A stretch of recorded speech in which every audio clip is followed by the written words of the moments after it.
Welcome to the Wired for Wellbeing podcast, where we explore how understanding your nervous system can transform the way you live, love, and relate. I'm Dr. Jeffrey Rutstein, and I've been a practicing clinical psychologist for over 4 decades. Over that time, my experience has been that we are all inherently wired for well-being.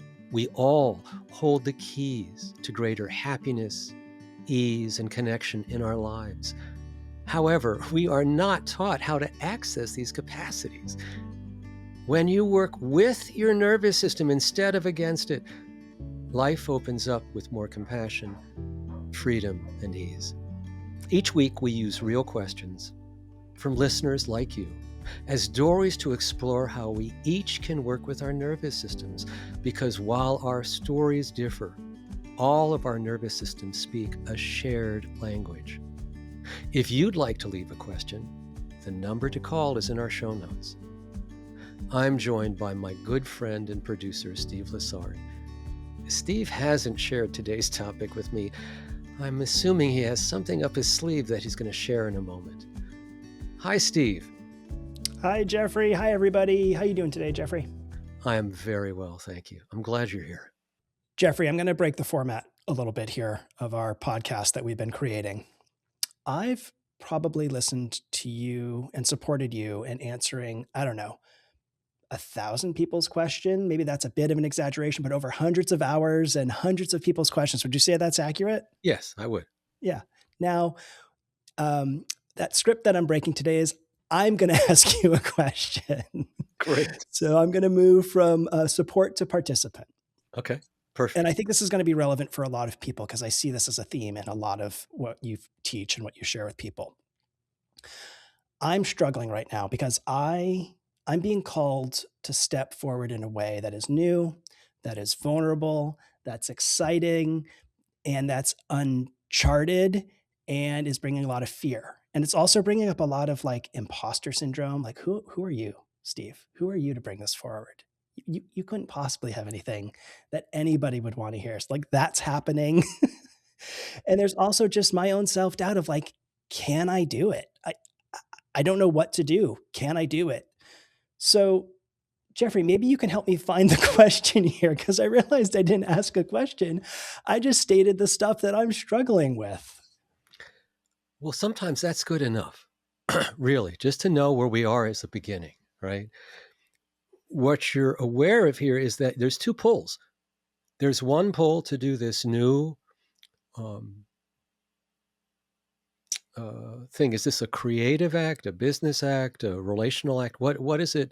Just give me a little bit more context for this new thing. Yeah, it is. It's a creative act that could result in some business opportunities. So it's just putting myself out there in the public and trying to create something of value for people.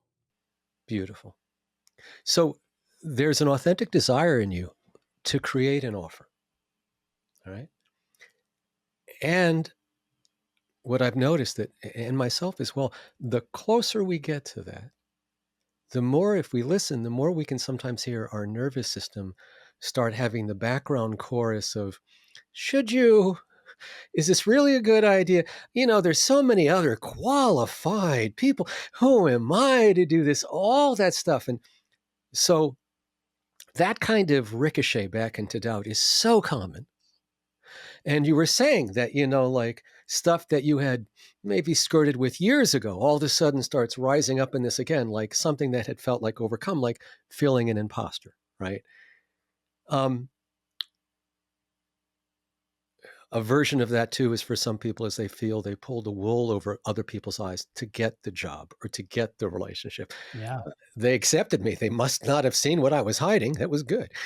So it's a tense place, but especially if we have a sense of shame, then it always begins to rise up, especially if we're about to become more expanded, more public, more showing ourselves, more standing in our authenticity, speaking in our own voice, saying things the way that we see them and feel them.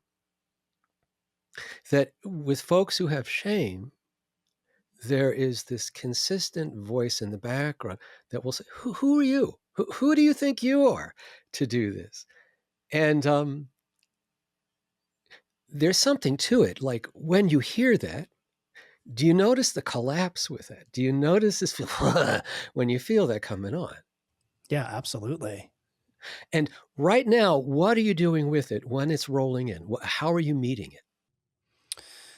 Well, I feel like I'm just going to continue to share things that I intellectually know the answer to, but can't get there. But where I meet it is where my career has helped me understand that, like, don't play small, be big, you step forward, you're being called to do this. Like there's I've been trying to meet this with this like intellectual knowing. We've talked about this a ton on the podcast. Like my brain knows, but my heart is like, what are you doing, man?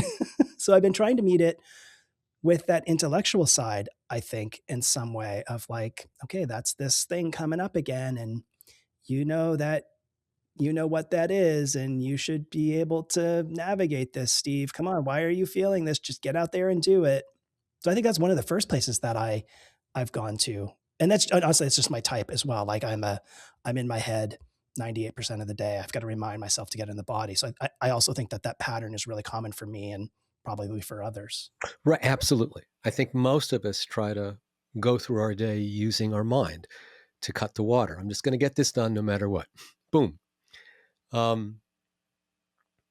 So you're being in touch with what the brain is desiring and knowing, right? You want to be able to play bigger, and you know it's important not to keep yourself small. You know that. You then use, but your heart. And so I'm going to sub that in for your body feedback from the nervous system is telling a different story. Yikes! This may not be good. And I'm putting myself out there as someone who knows something or an expert. Is that really okay? Right? And your head will be mostly clear. Well, let me ask you this. Is your head mostly clear that, yes, you can do this? It has its moments. Sorry. Is it clear that I can do it? Yes. Okay. See, Does it know how to do it? No. And I right. think that's also a tension point. So tell me what you mean when you say you don't know how to do it. You don't know how to make the piece, or you don't know how to actually take the step. It feels like it's uncharted territory. Mm-hmm. Like if my goal was to become a lawyer, I don't know why I chose that, but if my goal was to become a lawyer, you take the LSATs, you apply to colleges, you get a sense of where you stack up against other lawyers, you have a curriculum, you move through a plan. So you're doing something big and audacious in some ways. That's going to take some time and some effort, but there feels like there's a map. And Yes. this, maybe incorrectly, this doesn't like, I have to make the map. This is maybe what it is. I have to make the map, and I don't know if I should trust the map I'm making. Okay. So this is also a good point. When we're going to do something that feels vulnerable, most of us like to rely on some kind of a system, a map, a methodology. And it's great if we have it there. But I think that part of this also comes up for you and for many people I work with, actually out of the shame. I don't know if I'm good enough. I better find a method. I haven't done this before. I didn't make a law school. I got to go to some law school, or I got to get someone to make me a law school. I got a curriculum and I want steps, and then I'll know how to do it. And your brain does great with an instruction manual. What that still isn't going to take care of is that's really the doubt is also coming largely from the nervous system. And it's not about actually not knowing how to do it. It's primarily about, going back to our nervous system perspective, that at some level, the nervous system does not feel this step is safe yet. This stepping into the spotlight, this step into playing bigger, being there, standing in your own power. Those things are what will really guide how you do this ultimately. And I think shame makes us not want to deal with anything on the inside because I don't know what to do and I don't trust it. So please give me an external system, hopefully evidence-based and proven to work for 9 out of 10 people, and I'm going to follow that. And again, that can be great. I mean, that's why we go to school. That's why we take additional programs. That's why we learn or do things. But the fundamental shift, really, I remember I was at Kripalu years ago, and I remember they have all these really lovely, meaningful quotes and signs throughout the building. And I remember one stairwell was this quote that I'm not going to remember, but it was talking about, there's the big D Dharma in Buddhist terminology for the way, right? The truth of how things are. There's the small d, the Dharma of an individual, the truth or the essence of the individual, the speaking from the heart. And so in this way, I kind of think that standing up as much inside of who we are, right? Beginning to reclaim our authority for our view, our way, our thinking. It's not that it's right or the only right way, but it's what makes sense, it what feels intuitive or correct or comfortable or straightforward to us, or that it feels, maybe more importantly, an alignment, right, with who we are as people and what we aspire to do in the world or to gift to the world or to help others in the world feel or relieve suffering or feel supported in some way. So one of the things I'd say to you is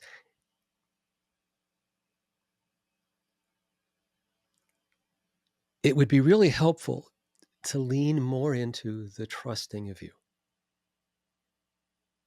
Because shame is going to tell you very convincing stories about why you should not trust you, why others shouldn't trust you, right? So, a couple of things. In the moment when you feel those doubts arrive, oh, what am I doing? Am I really the person to do this? Am I allowed to do this? Have I suffered enough or learned enough or read enough or whatever? Can I do this? Right. When you notice that doubt coming up, don't try to argue with it at all in the first place. Just notice that it's a moment of pain, that it's a moment of doubt, right? And moments of doubt are moments of pain. And sometimes moments of doubt are helpful to get us to really look through a plan and to make sure it's good, it's what we want it to be. But often shame promotes these moments of doubts that has nothing to do with the validity or usefulness of what we want to put forward. It has everything to do with shame's MO, which is to keep us small, right? Shame's desire is you can have all the ideas you want, just keep it to yourself, big guy. You want to be big, fine. Be big in your house, don't be big in the world. We don't want anyone to see you. If you stand too tall, you're a bigger target, right? Shame does not want to put you in a place where you could acquire more pain or judgment. Now, that's an old piece. That's not an actual part of desire to create and grow. But it is what, for most of us, interferes with our own energy, our own drive to change and grow, because it makes us doubt everything. Well, that's not a good idea. And who are you to do that? And why? Oh, you're not going to do it well, and no one's going to listen to you. And punk, right? We just shut ourselves down before we even start.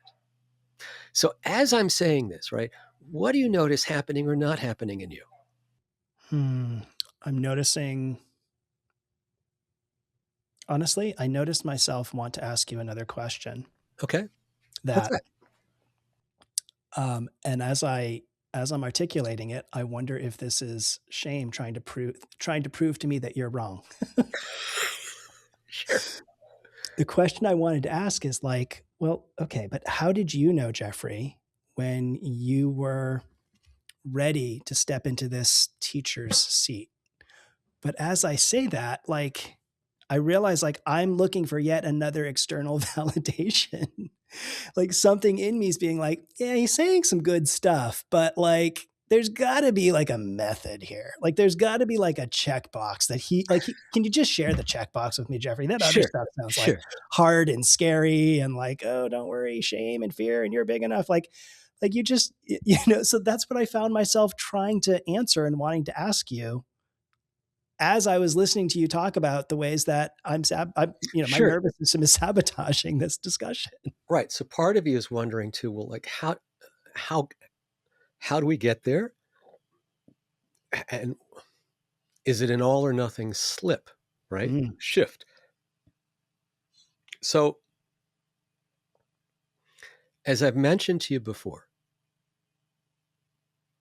I've always had a habit, at least in the past, about worrying about any time I was going to teach, getting anxious about it, wanting to prepare for it.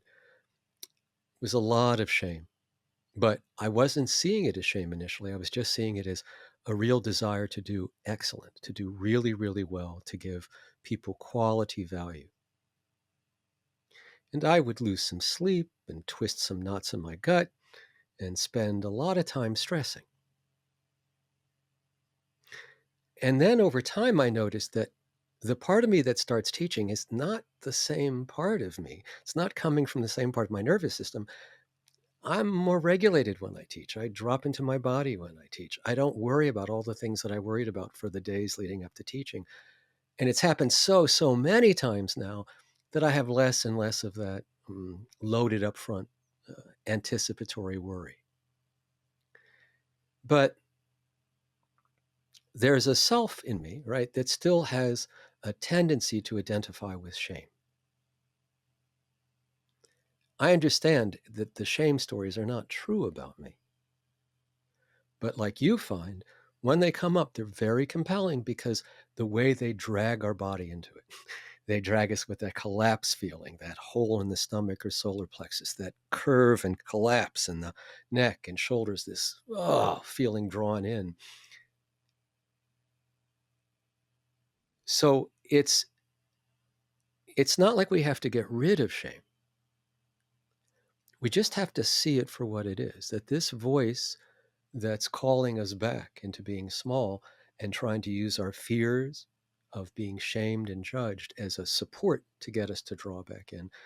It's doing what it was designed to do. The nervous system doesn't make decisions based on what will be most pleasing or helpful or growth oriented for you. It only cares about a binary. Are you alive or are you dead? Are you safe or are you at risk? And if it, from a shame perspective, feels that any growth, any standing up is risky, then shame is going to do its best to keep you down.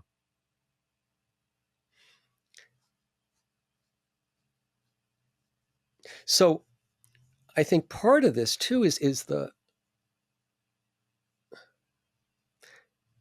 there's another problem, I think, with following the formulas. I remember taking these certain kind of courses, either for psychotherapy techniques that were methods, or even for some early marketing courses for teaching that I did. And I really tried to follow other people's way. They had said it worked. It was time tested. But their way wasn't my way. I kept finding that my voice would end up trying to sound like their voice because I had more faith that they knew what they were doing and not trusting me. And I ended up making stuff that could sound a lot like them, but I wasn't being me. I wasn't sharing me, right? So I think for so many of us, it's also this dicey piece of, are we allowed to actually use our authentic voice, our truth? Right. So many of us keep our opinions to ourselves. There's people, I'm sure each of us knows, that we wish they would keep their opinions to themselves, and they don't. But so many of us do. And so many of us have gifts and things we could offer to friends or to community. And we're hesitant to do that because shame makes us doubt the worth of what we can offer. So part of the time when people are dealing with this is a real struggle of bouncing back and forth between wanting to move forward with their dream, their aspiration, and then finding that they're stopped or limited by this shame masquerading in all these different forms as doubt. Who are you? Fear, all these things, right? Which can absolutely get you to feel the exact opposite of what you feel when you feel inspired, open, plugged in, right? When you think about just doing what you want to do in this next venture of yours, right? How does it feel right now in the body? It feels amazing. Okay. Tell me what feels amazing. Where and what feels amazing? there's something in the center of me that is being pulled forward and up. Okay. And I So, see where it can go. And I'm mhm, so excited about where it can go. great. Great. Just savor that for a minute. Don't do anything with it. Don't think about it. Just actually linger with the pleasant sensations of uplift, of a forward leaning, a forward movement, of possibility, excitement, potential.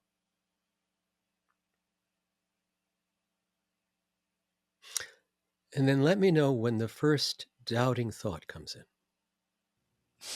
As soon as you said when the first doubting thought comes in, yeah, it just starts to, it peeks around the corner. Right, right. Especially if you begin to taste a little bit of the uplift. Yeah. So let's do it again. Okay. Come back in and really get in touch with that, how this idea lives in you, how this dream or aspiration or this desire to give in a new form is mm, arising from energy, and you can sense this energy, this sensation in you. Now, put one hand on your heart and one hand on your face, and linger here with this uplift and with the points of contact with your hands. Immediately when I touched my heart and my face, immediately I heard myself say, "You got this, dude." I heard that embodied part of me. Yes, in this moment, there's not the room for doubt or the fear to lean in. You're more grounded in regulation. You're more connected, literally and metaphorically, with yourself. And from this more embodied and present place, not that you bid this voice to come forward, you just found this voice speaking on its own to you. Say, you got this, right? No doubt, or you should be able to do this, or you can do this. It's very clear and simple. You have this, you got this. Now just notice how that amplifies some of the feelings in the heart when you acknowledge that kind of permission and validation coming from you, not coming from me, not coming from the universe, coming from inside of the same person that's going to create all this. I feel relaxed at what seems like giving myself permission. That like external playbook I was looking for felt like it was coming from me. Exactly. That's it in a nutshell. And what's relieving about this is we don't have to make that happen. We just create the conditions where it can naturally arise and be present. This ability, this kind of body wisdom, this kind of more regulated perspective is always available. We just so often overlook it. We're so distracted by our worry, our fear, our anger, our boredom, our despair, our depression, our shame, our numbness, that we really don't pay that much attention and or feel like it's us against the world.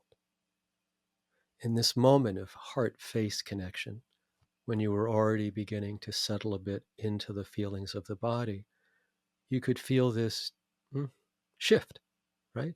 The voice in your head wasn't as loud, and instead a different voice with a different quality. You got this, dude.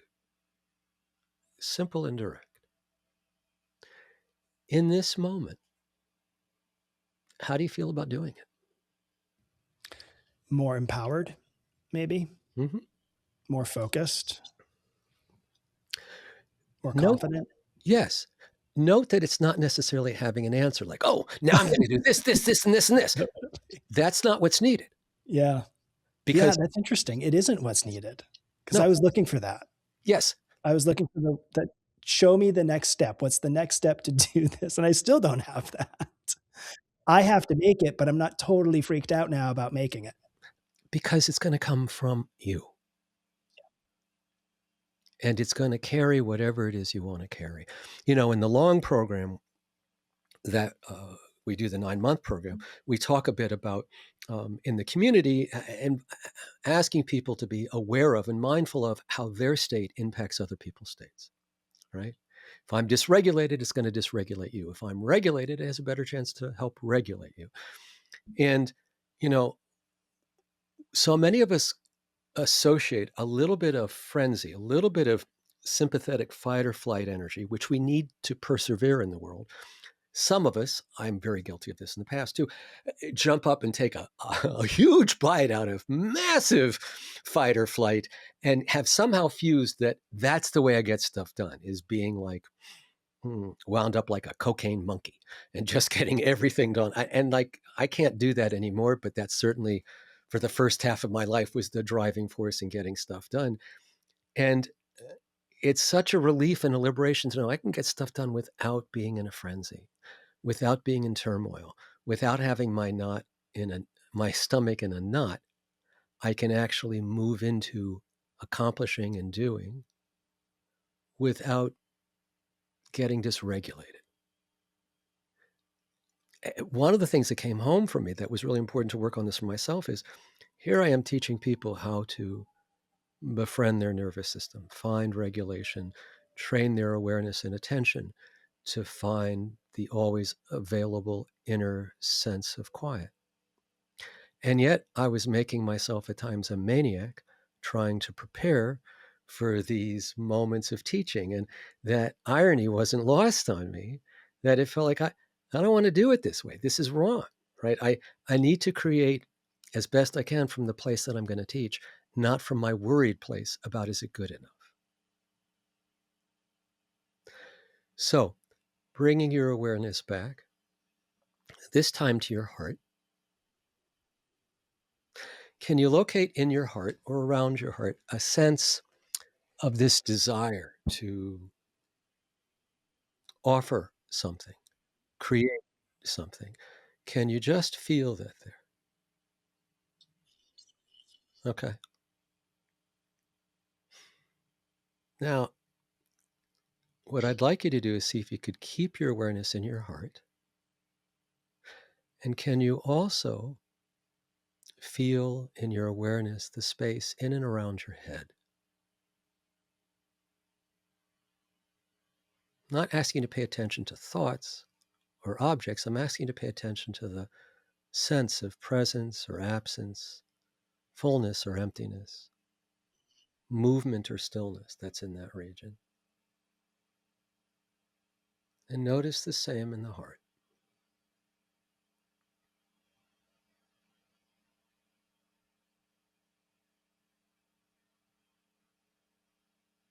Now, when you connect these two like this, right, you're sort of giving the body and the mind or the nervous system and the brain a chance to settle together.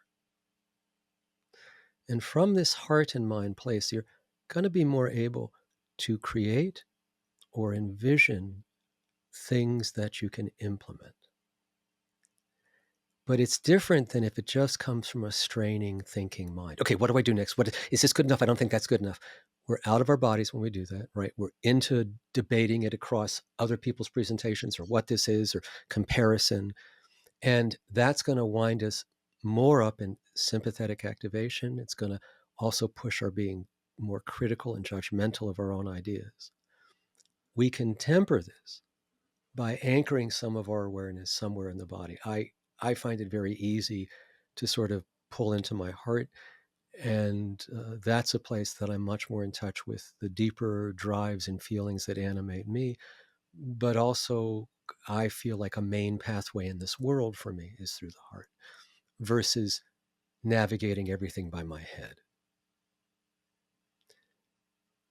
What did you notice, if anything, when you sort of allowed the space around the mind and the space around the heart to sort of hang out together in your awareness? I noticed the thoughts were still bouncing around in my head, but I wasn't identified with them. I could Yes. witness them. I could see them. I could see them happen, and I could make another choice, or, um, yeah, it felt like I wasn't tethered to them in the same way. If that analogy makes sense. Like there's Absolutely. like a literally rope just that wasn't connected to me and that thought anymore. That thought was happening and I could observe it. So I would language it slightly differently and say that by being in your heart, you created an ability to see the thoughts instead of being sucked into the thoughts. You could see them bouncing around, worry, plan, concern, stuff like that. But they were just there instead of, oh my God, what do I do here? Oh my God, what about that? Oh, that's a big problem. Like getting reactive, getting dragged along by it.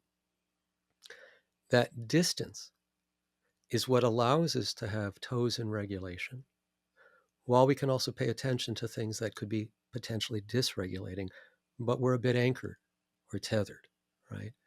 So that's a great thing. And one thing I would remind you about whenever you're creating this is to come into your body before a thinking session or a planning session, and then remember through your heart what's calling you, Mm. right? Because that's the most valuable thing. What's calling you to do this? What's the real desire that's causing this to manifest? Because that's playing out through you. And then we can get all confused about what's the best way, the right way, the most intelligent way, the most efficient way. And those are all good to question, but it can get us to disconnect from why we're really here in the first place. And have you identified why you do want to do this? What's behind this for you? Yeah. I think I'm uniquely positioned to bring what I want to bring out into the world.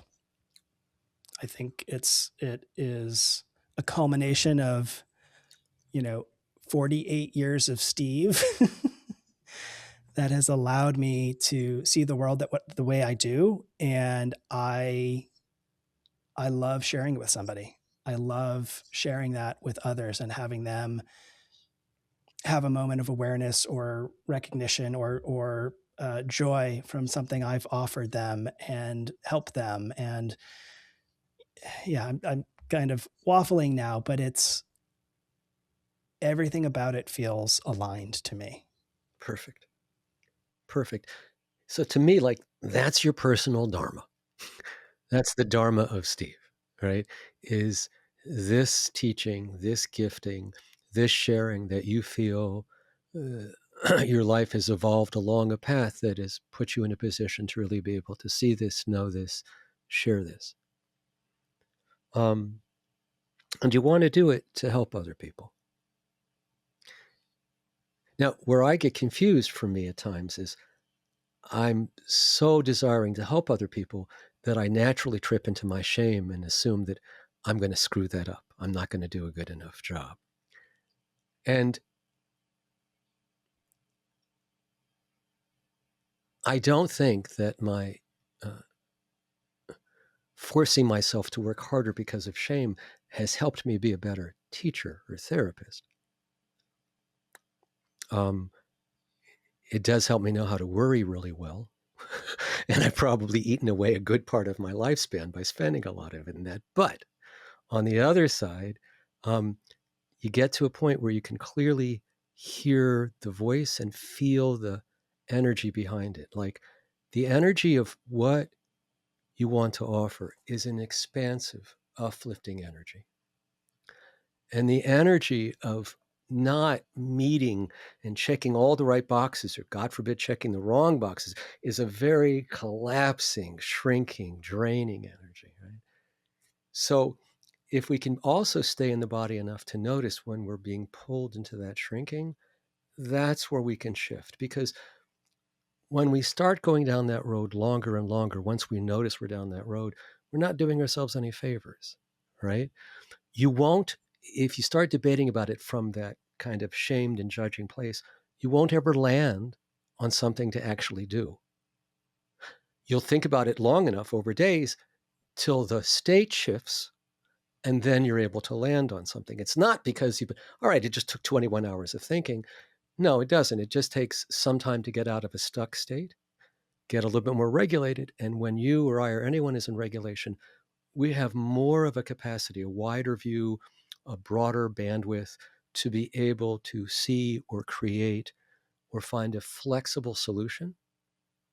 When we're in a state, we're rigid. We look for rigid solutions like right or wrong. When we're more in regulation, we can see that this doesn't have to be perfect. This can be an evolving thing, and I can learn this as I go. As you're talking, I'm seeing the things I've done over the past 2 years that have built to this point and kept me thinking the way I was thinking. And yeah, how that trapped, I don't know if that's that word, that's the word that comes up, how that trapped thinking just perpetuates that further difficult thinking of no, don't be big, don't dare too much, don't be too vulnerable. This is safe, keep doing this. And it's honestly that hit a breaking point for me where it just wasn't working anymore in a lot of levels. So I also recognize that there's potentially a growth process in getting to a point of realizing I can't do that anymore. I can't live that life anymore. But this new life is also scary. What's the scariest about the Um, new life?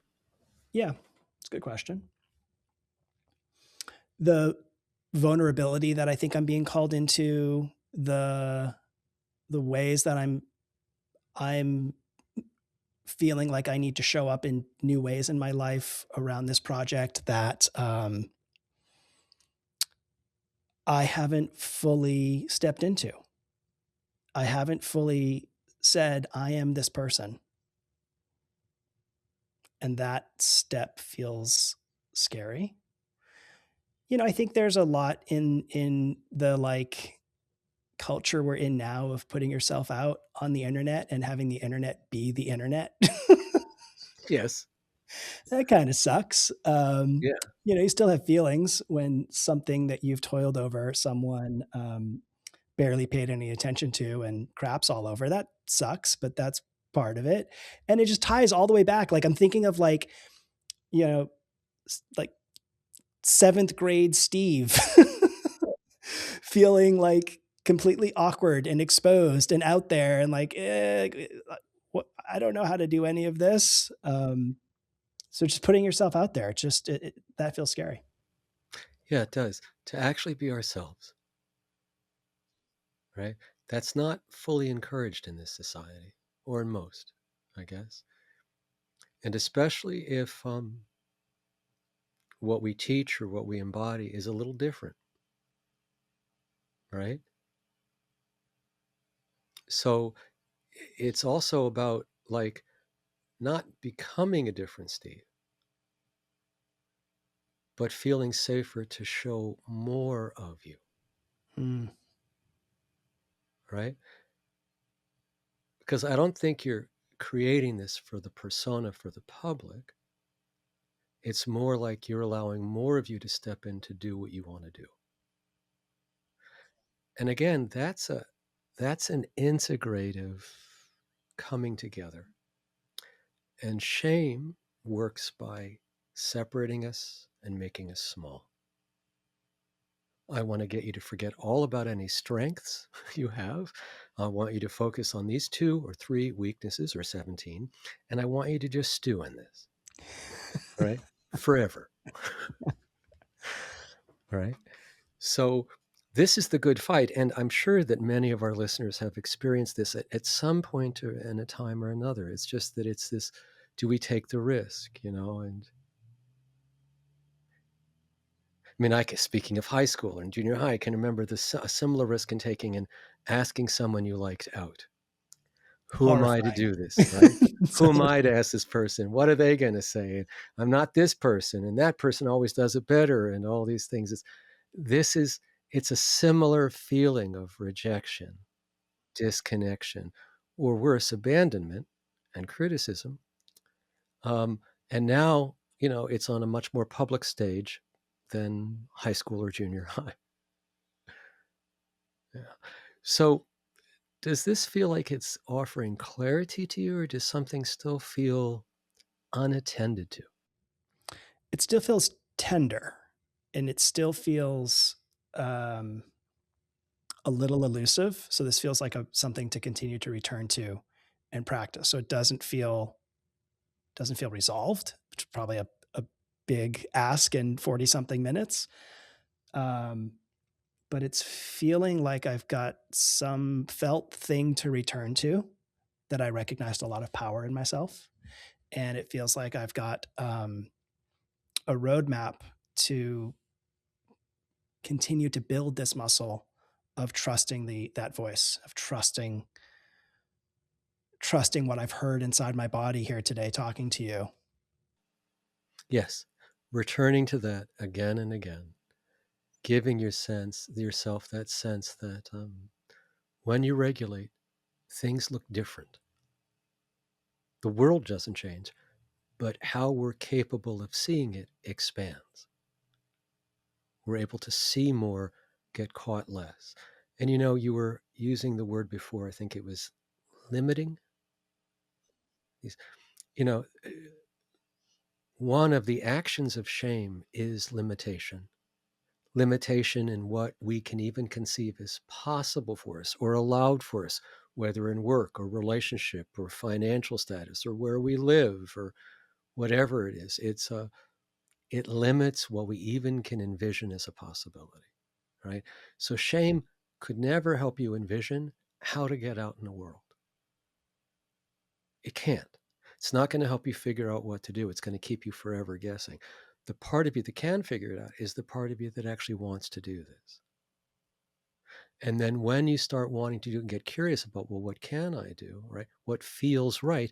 You would run stuff through the body. Because otherwise we're just, how do I compare this idea to this idea? If it's just mental, ideas are the same. It's an idea versus an idea. But if I run it through my body, let me imagine doing it this way. I'm going to do these three things. How does that feel when I imagine it? Oh, my body kind of feels tired and a little tense. All right, well, let me imagine doing these three things. I sit and I imagine it. Oh, I actually feel a little alive about that. I feel a little rise in some warmth in my chest. I can feel a smile coming on my face. So my body is participating in helping me decide, and I'm using as a meter for that to be my body's response to imagining engagement with that work. Because imagining something and doing something for the body are very, very similar. So by doing that, we give a chance for the nervous system to have its immediate reaction that you can do anywhere because you're imagining it. And it will help you begin to get a sense of the flavor of what each option might offer or be felt within the body. And again, generally, if it's uplift, strengthening, lighter, it's a yes. If it's weakening, collapsing, making you feel heavier and more thick, it's a no. So That's the great roadmap. Right.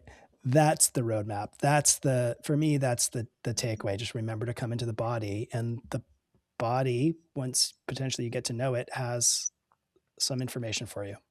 it'll always have information. The only thing we need to do is learn how to listen.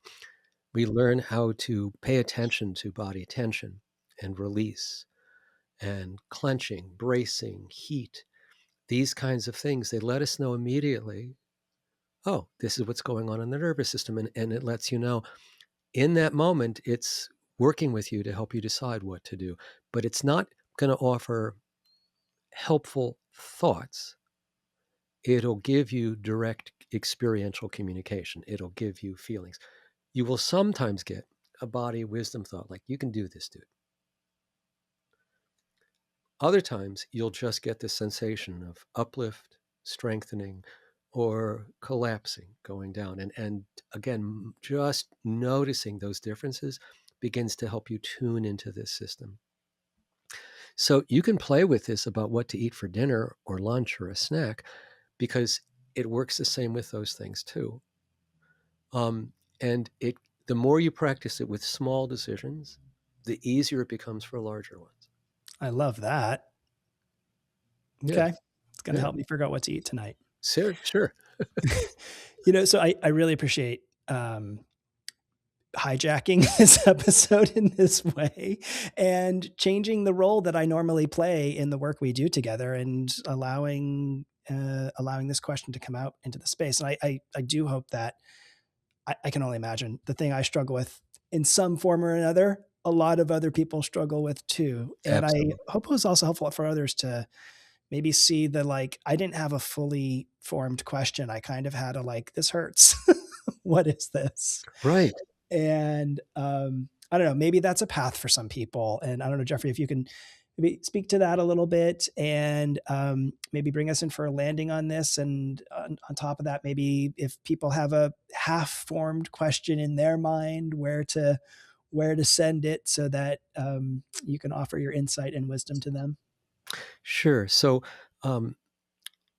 we have had people reach out who say they'd like to submit a question, but they're not quite sure what question is all right. So basically, any question is all right, but you don't even have to have a fully formed question as long as you can present where you're feeling stuck, where the conflict is or the struggle is. Because again, we can begin to unpack that and give you some insight and possibly some tools about how to begin to have a different relationship with that struggle or stuck point so that you get unstuck. Um,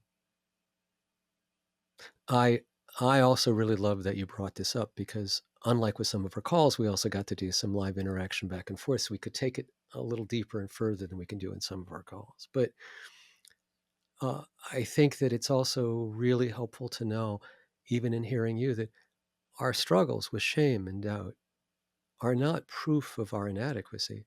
They are just proof of our humanity. That's it, right? That this is a human thing. And as long as we don't believe everything shame tells us, we don't have to get locked down. Our troubles happen when we begin to believe everything shame tells. Oh, it's right. I don't know anything. I'm not the person to do this. I should just shut up. And some people do that. It's very painful. Jeffrey, thanks for the wisdom and the insight and taking your time here today, and this reminder that our questions don't have to be perfect. So where can we send our question fragments, ideas, pain points for you to discuss? If you have a question and you'd like to leave a voicemail, that number is 866 357 5156. And if for some reason you can't reach that number, feel free to send us an email with or without an audio recording. If you can't put the audio recording in, just type your question and send that to hello@drjeffreyrutstein.com.